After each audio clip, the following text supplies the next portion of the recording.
The following drone footage was taken from a paranormal investigation team at a haunted nunnery, where shortly after this drone footage, something terrifying happens. Is it real? You decide.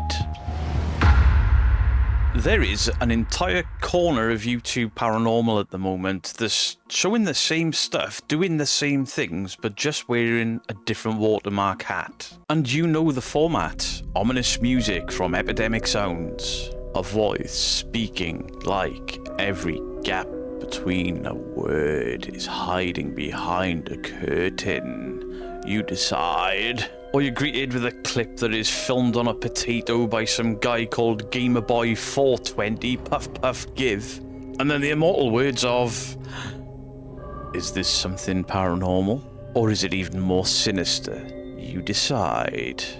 Except we can't decide, because 9 times out of 10 they never tell us where the footage has come from. We don't know what's gone on before the footage, we don't know what's gone on after the footage, or whether it's been doing the rounds for 6 to 10 years and it's been debunked heavily and it's just being recycled. And increasingly, more and more these top 5 channels are popping up, and more of them are recycling the same clips, the very similar narration. 9 times out of 10, they haven't found these original clips, they've seen them on other top 5 channels and then just recycled them directly from them, and you can tell because they've cropped them in to remove the watermarks. This is why Nuke's watermark is now bigger than my 65-inch TV. Not everyone in these channels is deliberately lying, but some of them have. Some of those channels were stupid enough to actually lie about me and Ghosts on Trent. And basically what happened there was a clip of me and Ghosts on Trent was used. It sounded like somebody walking across gravel, yeah. And there's no gravel here. And then like a yeah, I thought somebody was talking. I thought it was a couple of people talking. I thought somebody was about to come in through the door. Yeah. The debunk in the middle was deleted, and then another conversation that was part of the original video. It was like, we filmed this stretch of activity, but instead of misleading our audiences, in the middle there was it was Paul pushing a foam cover onto a microphone. That's what caused the squeaking that sounds like a voice. And the footsteps were actually Paul crinkling a bag to get the microphone out. They cut that, but they had to get past the debunk to get the last part of me and Mark stood there being like, that was incredible, mate. It was footsteps and a voice. We debunked it, and the debunk was removed. The top 5 channel clearly not realising that I was a debunker and Ghosts on Trent were an honest channel. And more so now than ever, top 5 channels are becoming a problem in the paranormal. And before anyone thinks I'm attacking an entire genre or an entire core audience of fans, that's not what this is about. There's a place for top 5 channels. There really is. Some of these guys, they do edit, they do put themselves on camera, they do their own voiceovers, but there's more and more AI narration turning up. And yes, I understand the appeal of top 5 videos because I used to watch them for fun before this. I do get why people watch top 5 compilations. It's good, like, when you're eating your food, just fast content, 5-10 clips. You haven't got to follow along a story, just look up every now and again and be like, ooh. They're very entertaining, they're cool to have on in the background while you're doing something. I understand that. For the original batch top 5 channels, finding clips, because originally they used to try and put up clips that others weren't using. That takes time. The narration writing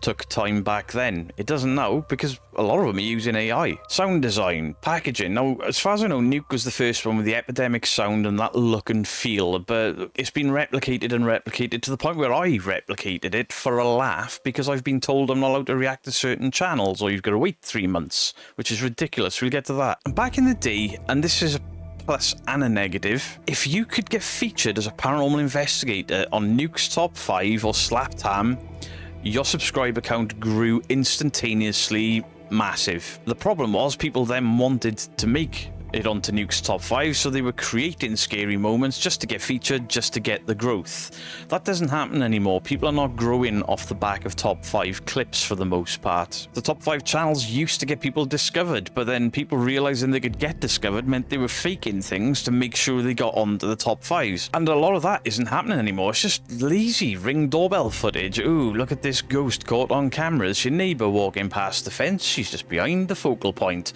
Look at this ghost cat. No, a black cat has just walked from a white patio onto a black path. And I certainly am not going to sit here and say that a top 5 or a compilation channel doesn't add anything, because I'm a reaction channel for the most part. I do debunkings and reactions. But the problem is that these top 5 channels are now becoming content farms. There's more and more of them popping up. Some of them have got more than one account recycling the same clips. And then these top 5 channels are getting pissy at debunkers and reaction channels because we're reacting to the clips that they've just lifted from somewhere, mostly uncredited. Some do credit people and give original links.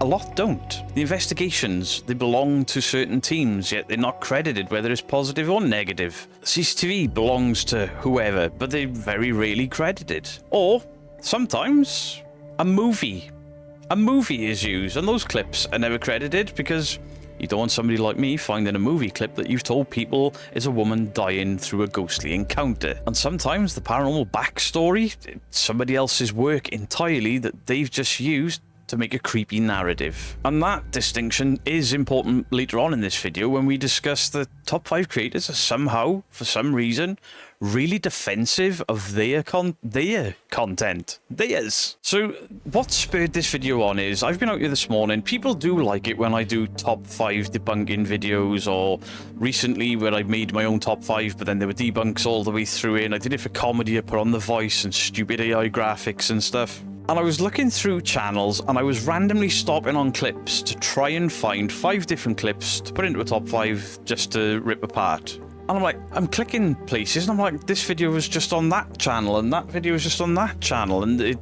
you know they've just screen grabbed the other top 5 channels because the quality is degrading as you're bouncing around. So what happens is an original creator will upload, whether it's to TikTok, YouTube, or Reddit, or whatever the case may be, like, look what I've captured. Sometimes they're mistaken, sometimes they're lying, sometimes they just don't understand Ring doorbells and not exactly brilliant evidence. A compilation channel, like Nuke or whoever, they download that clip. That first download degrades the quality of footage, and then when they upload it in their footage, it's degraded again, and somebody else comes along and does the same thing, and it continues until what you're eventually left with is what looks like a 1980s VHS tape that's been played 200 times. But then the problem is, you see these same clips popping up on different channels, and these different channels have started creating their own backstories or adding more on, like Chinese whispers. And because they're cropping things in to remove watermarks and stuff, every single time we see the same clip, the clip is getting more zoomed in and cropped in. The pixels are getting bigger and bigger, and it's just like a garbled mess of what the hell am I watching here? But by the time it's got to that stage, the original creator is long since forgotten, and nobody's talking about this person uploaded this clip, so you can go and check it for yourself. It's like, ooh, spooky, here's what I'm going to tell you is the backstory, and you will enjoy it. Cropping a clip in doesn't necessarily mean that somebody has stolen that clip, because if they are stealing the clip, well, they're just stealing the clip of somebody that stole the clip over downloaded the clip ethically. But when you're downloading that clip and you're cropping it to the point where certain channels' logos where you found the footage is missing, that's a bit, you know, bit off, because you'll make sure that the ghost is front and center, but you'll crop down the original person that found the clip and uploaded the clip. And it is really strange to watch a clip you've already seen, know it's from a specific channel, and they've cropped it in to remove their watermark, and then they forget that the original top 5 channels voice narration on occasion will bleed through. We've recently done it with a guy that told me not to react to his content. His content was in another top 5 channel, and there was like half a sentence left in, bizarrely, really out of place. But the issue there is that these top 5 channels think that credit is important. They need to be credited for their footage being used. Now, the debunkers all say, hey, today we reacting to Nuke, Slapped Ham, whoever, go and check out the original content. Mind Junkie, who won't let me use his content or has asked me not to. But that's not his content, because I tend to say go and watch their original footage for their narration. I'm going to skip the narration and just look at the clips and the claims. At least I'm being honest about it. Then we've got clips that have been taken from Indonesian movies and Filipino horror movies, film adverts or trailers for horror movies, independent movies. There's TikTok accounts, viral TikTok campaign. There's even TikTok filters that people are just using for a laugh on TikTok, but top 5 channels have uploaded them like this is legitimate paranormal activity. But you decide, because that's the get out of jail free card. But these clips of movies are being relayed with tragic death stories, real life death stories. This woman died when the bus hit her. No, she didn't. It was a movie. It's being treated and sold as genuine paranormal activity, and that's not the case. We've recently covered it here. Now, anybody can be fooled. Of course they can be fooled. Anybody can take a clip, look at it and be like, that's shocking, that's, ooh, genuine. I've misidentified things. Debunkers get things wrong. We've all done it, but at least we then say, hey, that video last week, I got that wrong, or there's a community post will go out, something along those lines. And the reason I bring that up is, if we look at some of these content farms, because that's what a lot of them are becoming now. So the original guys, they can make mistakes, but then those mistakes are then passed on. So what I'm saying is that not all of them are being dishonest. They've been mistaken, or they just have a belief system that's different to the skeptical mindset. What happens if people actually did some checks before millions of people were told that they've just watched a woman die by a bus hitting her, or a woman dragged across a gymnasium floor by her ankle? And tables flying everywhere, because they were both movies. Now, it didn't take me long to find that horror movie that was used, but the angles were slightly off, and then I was looking for crime reports, or you know, bus plows into public area and kills somebody in the Philippines, and I couldn't find anything. What I didn't realise was John Wolfe had included this in one of his top 5 videos months and months ago, and he found it through building signs and reverse Google searching. I had a bit of an advantage in that I'd seen the movie. Because there is a massive difference between making a mistake, which we're all capable of doing, as long as we right those wrongs, all good, and then these top 5 creators, at times, are keeping debunked clips alive with the lie. They're aware of debunkers, they complain about debunkers, yet they'll still recycle the same clips as everyone else when they've been heavily debunked. I mean, some debunking videos have got massive views. John Wolfe's views are incredible on his debunking videos. Some of my top 5 stuff does really well. World of Mr. Grey has had some really well-viewed videos done on his top 5 critical thinking, debunking with logic and common sense. But those clips are still being recycled to this day. Now, in regards to top 5 channels putting out something like "This woman died is captured on film because of a ghostly event," those top 5 channels should correct that. They should put the right information out there to inform their audience that they haven't actually just watched a snuff movie. It was a movie, it was a mistake. But we know that Mind Junkie is aware of me because he's told me that he doesn't want me reacting to his content. And I'm alright, fine, cool, whatever. I think it's a shitty thing to ask me to do when you're just uploading other people's clips, but it is what it is. But I've seen a clip that he's put out of him claiming that somebody died in a video. So I'm like, well, you've got to put this right, surely. And then you go to Mind Junkie, and his last community post is a year ago. He still hasn't corrected his audience that a woman that he's told us has died hasn't died. A woman that he convinced Caspercide had died hasn't died. He has not righted that wrong, and then he wants to have some sort of moral high ground over debunking channels for looking into the real story of these ghost clips. It's ludicrous. Or in the case of being Ghosts on Trend, hey, here's potentially a paranormal event. Oh, we've worked it out. Here's us mocking ourselves by looking all confused and like, that was a ghost, mate. We heard footsteps and we heard voices.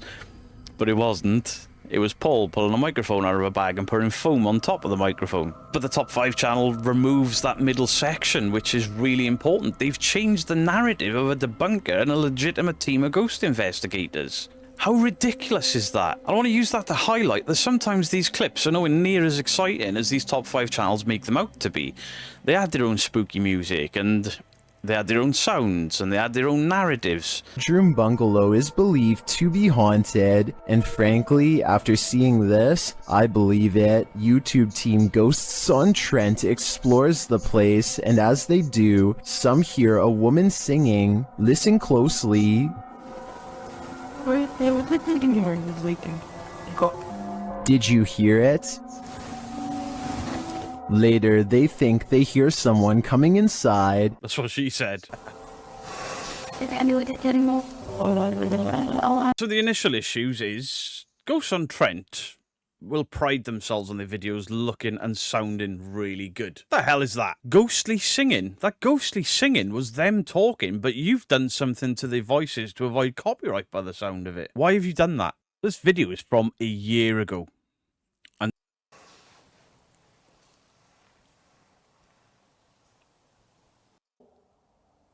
when he speaks In is any way clear that and suits crisp. you. Okay, so let's get to the WTF moment of the video.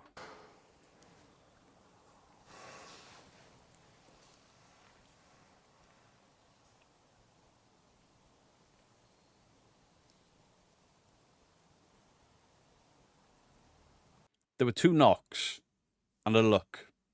And that is what Chills has run away with. What I'm trying to get at is, if whoever is editing these top 5 videos looks at the video that me and Ghost and Trent put out, looked at the initial mystery, then removes the solving of the mystery to keep the mystery alive, you can't then ask your audience to decide. Because you've already shaped the decision for them. You've removed the context. And I wonder how many other channels that's happening to. They just don't care because they want to feature on a top 5 hoping to get some growth. Now, in defense of the guy that put up that clip with the added girly screaming, I believe he apologized to Ghost on Trent and he took that down. I believe the clip with the debunk in the middle of it, that was also taken down when me and Ghost on Trent rightly kicked off and brought videos out like this is not what happened. I think me and Paul actually did a live stream about it as well, because it's really unfair to take legitimate people's work and change it into some bullshit horror story. And we can't even use the excuse of for entertainment for the top 5 channels specifically, because it's always real, unexplained, evidence, caught on camera. They are basically trading these events as legitimate, 100% proof, and then they just say you decide, so nobody sues them, I guess. And the reason I'm bringing that up is a lot of the defense of this is, we're credible, don't use our clips, we are credible, don't use our clips, oh, that's content stealing, ah shit, that was fake, it's for entertainment, I said you decide. But there's also the same strangeness just washing through all of these channels. Just go to your YouTube homepage now, I'll wait, and type in top 5 ghosts caught on camera. And you'll initially greeted with Nuke's top 5. Then there's top 5s, more Nukes, then there's Scary Comp, then there's top 10s, then there's more Nuke, then there's Grandma's Nightmares, who is recycling clips and using an AI narration and an AI voice. Scary Comp, Sir Spooks, Bizarre Bub, Chilling Scares, Fearsome Top 5, Slapped Ham, Depths of Despair, The Darkest Secret, which I think is the same person as doing Grandma's Nightmares with the same AI prompts, Dark Feed, Blood Nuts, who the hell named a channel Blood Nuts, Goose Pimples, Sleep is Cancelled, Mindseed TV, Haunter, Shadow Ventures. Did I say Chills? I might have said Chills. Ghoulman and Haunter. I've listed all of those channels and you can see the same clips across all of them. Most of them are using a soundtrack from Epidemic Sounds licensing. Now, I use Epidemic Sounds licensing because I kept getting copyright claimed for all my top 5 videos, and it was always Epidemic Sounds. It's like, I'll buy the license, I can just avoid that, and it worked. So why are they all using Epidemic Sounds? Is it that because Nuke was probably the first and it sounds really cool and those tracks that Nuke handpicked work, so hey, let's copy that and then let's get the same sort of growth trajectory? Or is it because they just lift in certain clips and be like, fuck it, pay for the license, I'll never get picked up for it? And my issue isn't that they're all using Epidemic Sounds, my issue is that they're using the same 4 or 5 tracks from Epidemic Sounds. They're using the same drone sounds. They're using the same stinger sounds. They're using the same fonts in some cases. The same bass impact or bass drop. But then it goes a step further because they're using the same phrases, the same footage. It looks like, a lot of the time, people are taking the transcript, throwing it into ChatGPT and just changing certain words. But the sound is important on these top 5 clips because you get the scary sound, and it's like paranormal investigators do this to build hype when you're doing your drone footage. But the scary soundtrack is to already convince you something scary is going on before you've even seen a single frame. Because 9 times out of 10,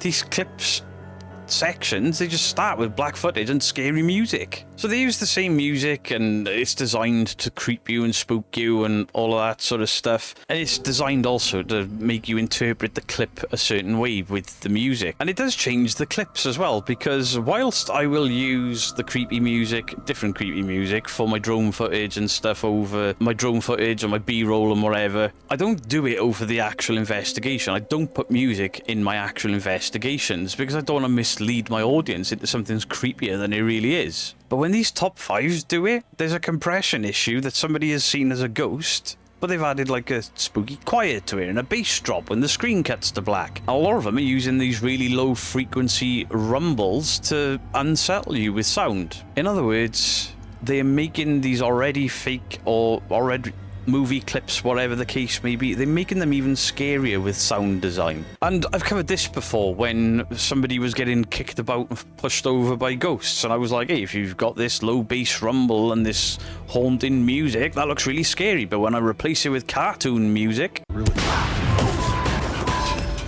What just happened? I don't know, something just shoved me. I feel something on my back. Who's touching my back? The woman is not real. Did you hear that?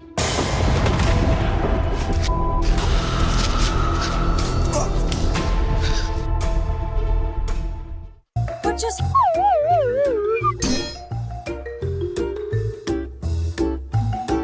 What just...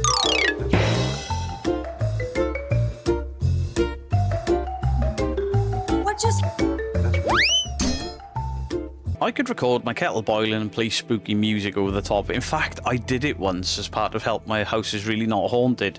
I just put spooky music over my kettle bubbling away, just for the hell of it. But it's the sound design of the top 5s that I used then to mock what they're actually doing. And then you add this dramatic narration to it. Whereas I think I did something like Beardo realised he was not alone while making his coffee or whatever I did. I don't know, it was like 2 years ago. What I'm trying to say is music is supposed to support a story, but in the top 5 genre, the music seems to be more evidence than the actual clips themselves. Now, I can't tell you exactly which channels are doing this, but there's more and more of them that are using what I would only describe as a noticeably synthetic narration. In other words, I think more and more of these channels are popping up and they're using AI narration. Now, I'm not saying that using an AI voiceover is inherently dishonest, because maybe people don't like the sound of their own voice.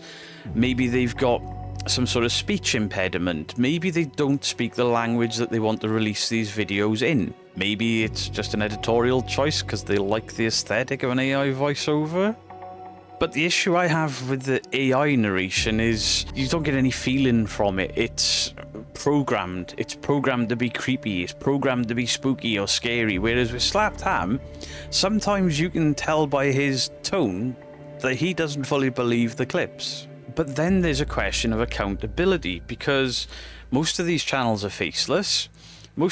A lot of these channels are now using AI voices. A lot of them are just scraping these scripts, scraping the clips, but they're telling backstories that could have real-world implications. Look at Ghostwatch and what happened to that poor lad after he believed that the afterlife was proved and this world was too much for him. But then it leaves the paranormal community at large in this weird sort of limbo, because so much footage has been borrowed, so many stories have been recycled and added to, movies have been screen recorded, and we're like, look at this original footage. All the music is coming from the same library. There's a generated voice, and it's kind of important to bring this up because the paranormal, it's really hard to trust anyone in the paranormal. That's one of the main contentions of debunkers. But once the same stories are getting clipped and scraped, and once the same scripts are getting recycled and scraped, and once the music, and then all the music is coming from the same library for all of these people, and then there's an AI voice being generated, the regular paranormal viewer are going to stop trusting everyone. And then the legitimate paranormal teams are going to find themselves constantly being questioned because everything on the internet is just looking like copy and paste fakery, tomfoolery and trickery. And let's be honest, the newer batch of top 5 channels are creating content much faster than the old heads. It's almost like a conveyor belt of content, which means they are content farming. And content farming is being targeted by YouTube right now. For example, YouTube have just doubled how easy it is to get monetized on YouTube. Instead of 4,000 watch hours, it's 8,000 watch hours. Instead of 10 million views on shorts, it's 20 million views. It's their way of trying to combat this AI fluff that is just flooding the platform and getting monetized quickly, because they'll take that channel down and then they'll just monetize another one within a couple of days. This is YouTube trying to combat that. But that has now caused a problem for all the smaller teams, all the small paranormal channels and gaming channels, whatever, that are just teetering. I can probably get monetized this year, because for some people it takes years and years and years, and it's just been snatched from them. It's like I've spent a year trying to get monetized and now it's doubled. I'm never going to get there. And I truly believe YouTube have done this to combat the AI and the content farming. The issue there is that legitimate creators are probably just going to walk away, leading more into this. The bigger at the top of YouTube stay bigger and the smaller guys just get crushed under the boot. Why did Nuke ask me to stop? Well, basically, right, yeah, because I got to address this. I've addressed this so many times, but I've got to say it. So basically, I started reacting to Nuke. This is the condensed version. I started reacting to Nuke, right?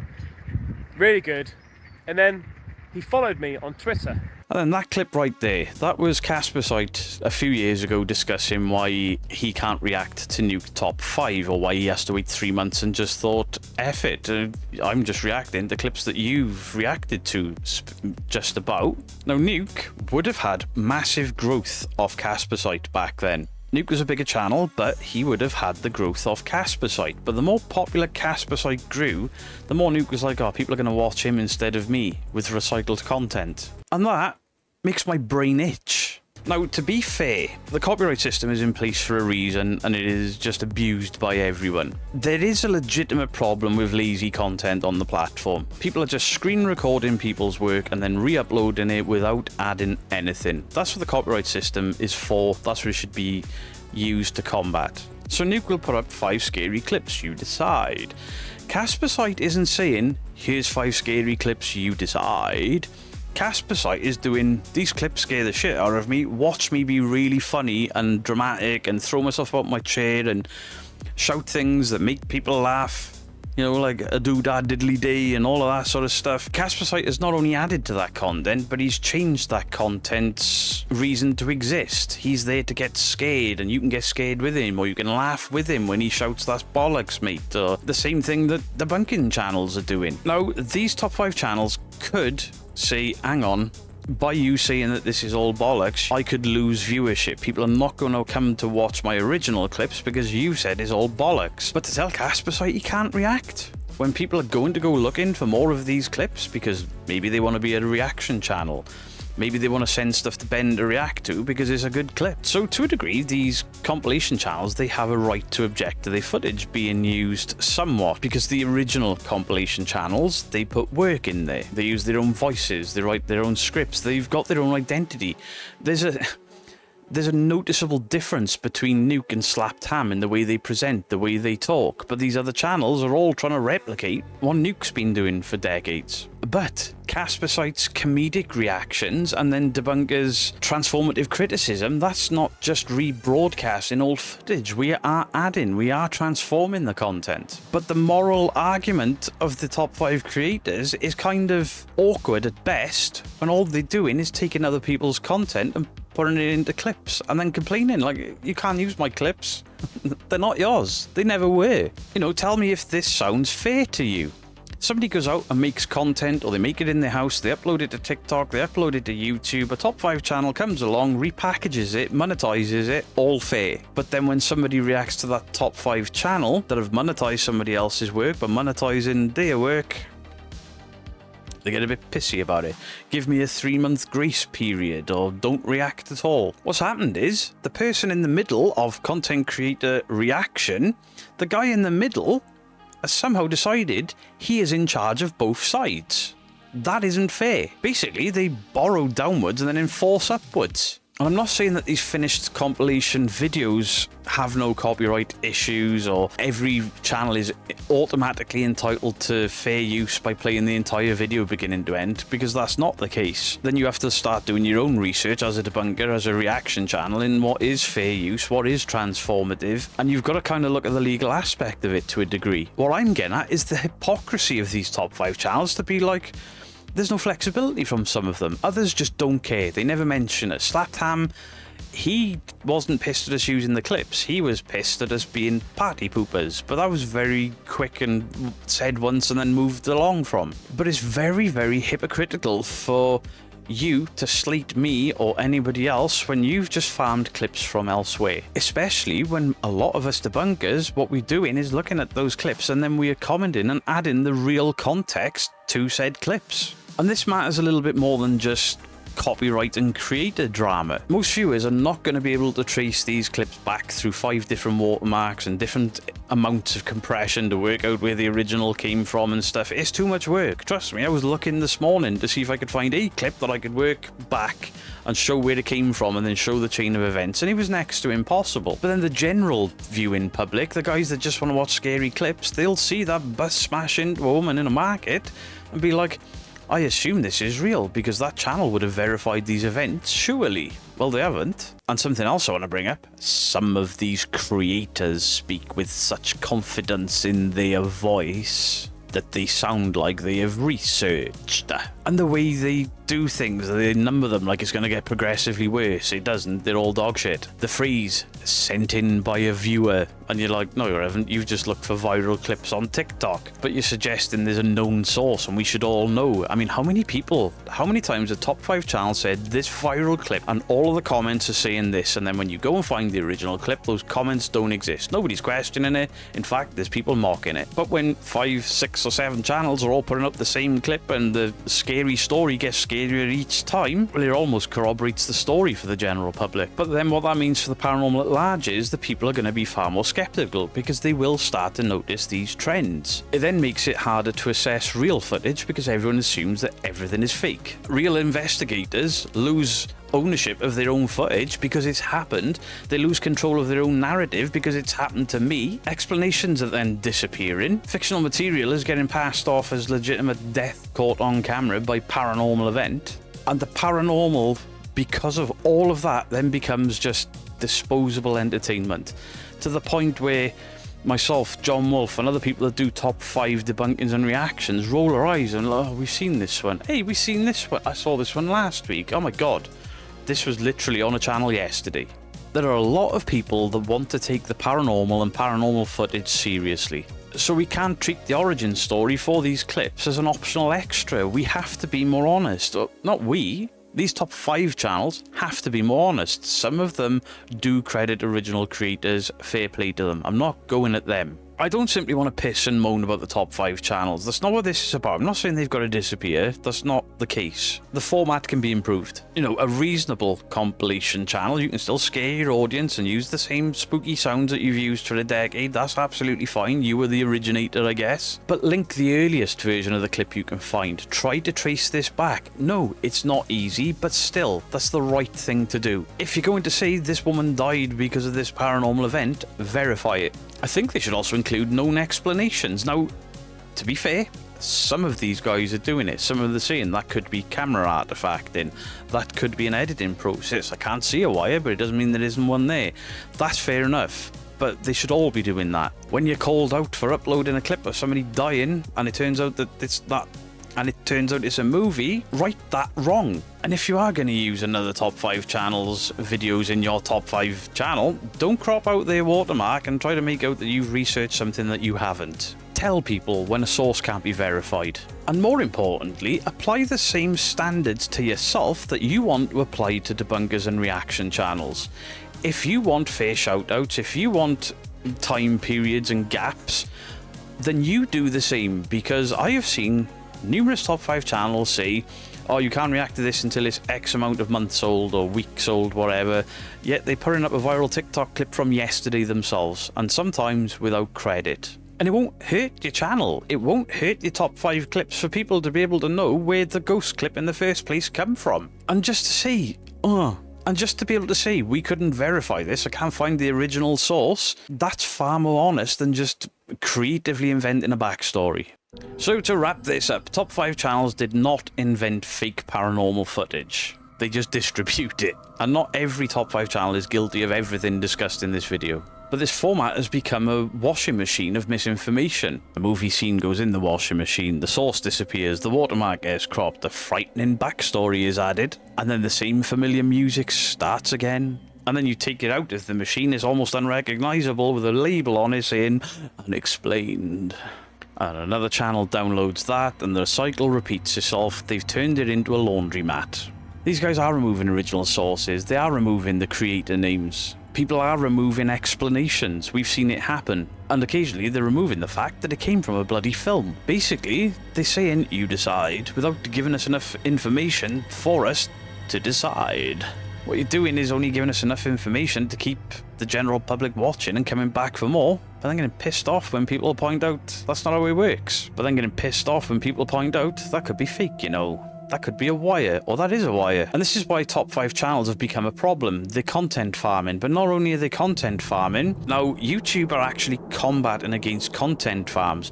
YouTube are combating AI stuff. YouTube are combating people just trying to make the maximum amount of money with the minimum amount of effort. And what will happen in the top 5 niches, YouTube will come in and be like, right, we've got an issue with AI content here and content farming here. Our AI algorithm will take care of it, and it will make mistakes. It has done in animations. They've gone at the animator clip farms and they've taken down some legitimate people that are struggling to get their channels and their monetization back. The same thing could happen to the originators on this platform of the top 5 spooky clips. So it's also in Nuke and Slapped Ham's best interest to be like, hey, things need to change. We need to up the game. Because content farming is taking out niches on YouTube right now. And people being lazy and using AI to generate everything, well, YouTube are making it more difficult for people to get monetized. The real people are the ones that suffer there, not these AI farmers. They'll just keep churning out channel after channel after channel after channel because they can monetize them in a couple of weeks. The question for you guys at the end, is there a top 5 channel that you trust, that you enjoy, a top 5 channel that seems to at least do a bit of research, maybe a little smattering of debunking that I haven't covered, because I genuinely want to look, because I'm now at a point where I can't see me doing top 5 videos anymore, which means I'll probably drop a video a week because it's just the same stuff everywhere and it's really, really boring. Let me know your thoughts on the conversation down below. Much love to you all. Beardo out.